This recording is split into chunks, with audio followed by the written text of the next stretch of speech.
everyone, I just wanted to tell you my favorite thing about this Rachael Ray skillet, and that would have to be the handle itself.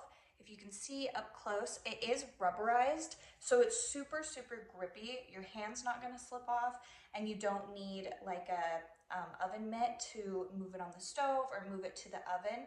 I like cast irons. I hate that I have to have a glove to even touch it. So the fact that this doesn't get hot and it's really grippy is amazing. And then the second best part is that this, even though it's rubberized, can go into the oven at up to 350 degrees. So you're not gonna have to worry about this melting or getting tacky or anything like that. It really keeps its integrity very, very well.